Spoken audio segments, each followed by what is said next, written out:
Daniel 2:1. In the 2nd year of his reign, Nebuchadnezzar had dreams. His mind was troubled and he could not sleep.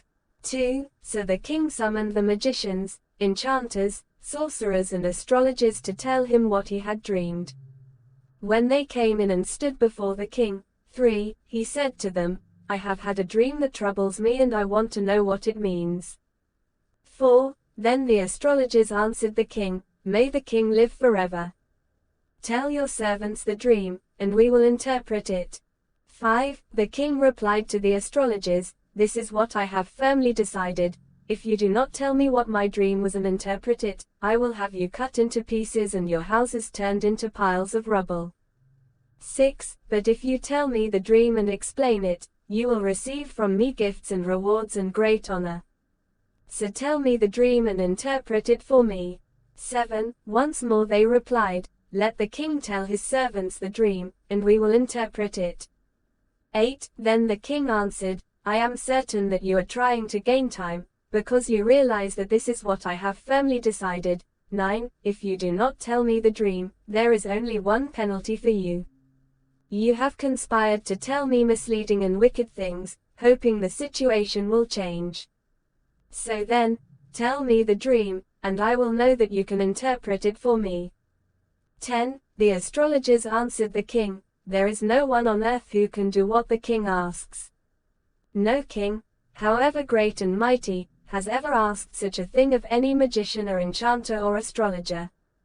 11. What the king asks is too difficult. No one can reveal it to the king except the gods, and they do not live among humans. 12. This made the king so angry and furious that he ordered the execution of all the wise men of Babylon. 13. So the decree was issued to put the wise men to death, and men were sent to look for Daniel and his friends to put him to death. 14. When Arioch, the commander of the king's guard, had gone out to put to death the wise men of Babylon, Daniel spoke to him with wisdom and tact. 15. He asked the king's officer, Why did the king issue such a harsh decree? Arioch then explained the matter to Daniel. 16. At this, Daniel went into the king and asked for time, so that he might interpret the dream for him. 17. Then Daniel returned to his house and explained the matter to his friends Hananiah, Mishael and Azariah.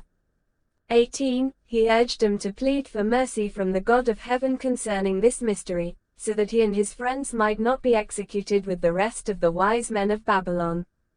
19. During the night the mystery was revealed to Daniel in a vision. Then Daniel praised the God of heaven. 20. And said, Praise be to the name of God forever and ever. Wisdom and power are his. 21. He changes times and seasons. He deposes kings and raises up others. He gives wisdom to the wise and knowledge to the discerning.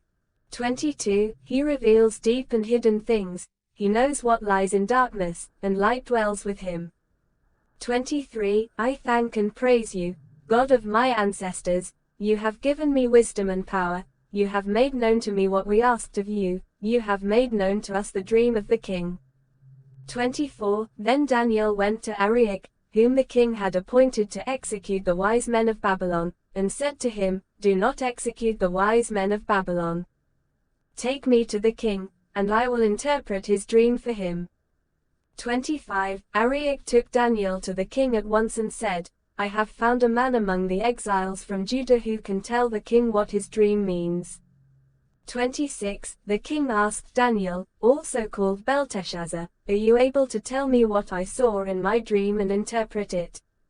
27. Daniel replied, No wise man, enchanter, magician or diviner can explain to the king the mystery he has asked about. 28. But there is a God in heaven who reveals mysteries.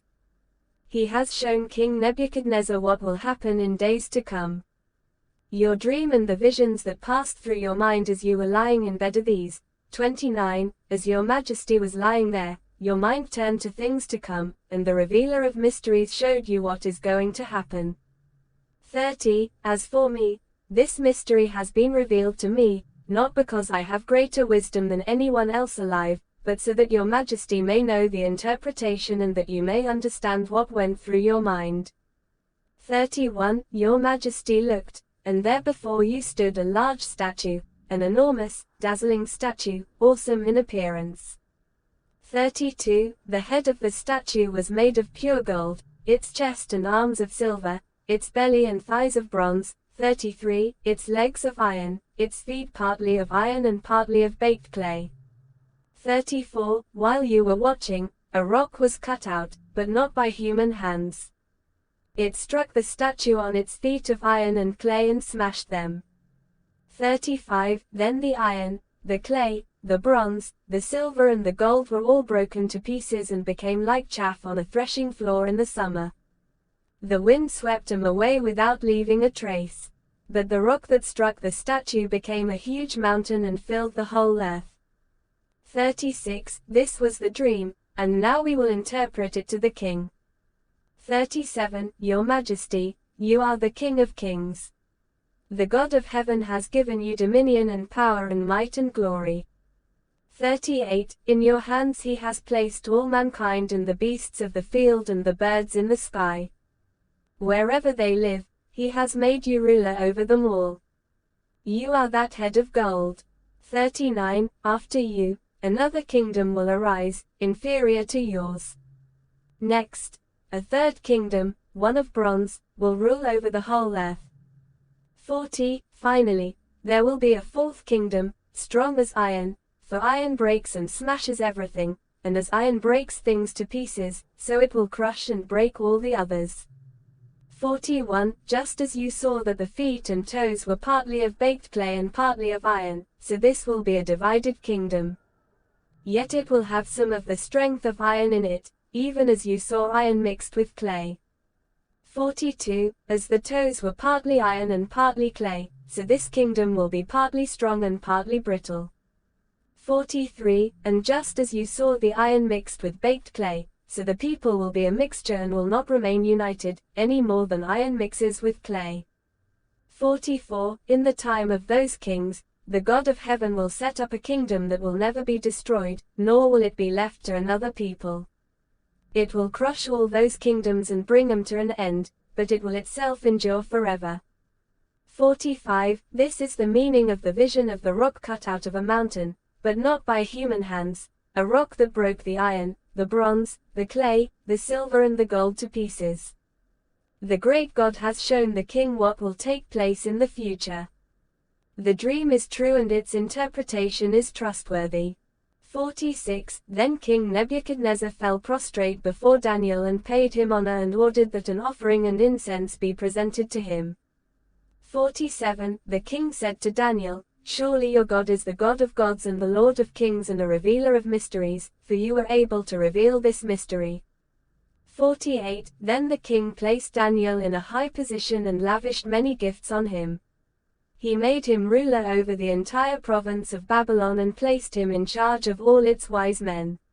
49. Moreover, at Daniel's request the king appointed Shadrach, Meshach and Abednego administrators over the province of Babylon, while Daniel himself remained at the royal court.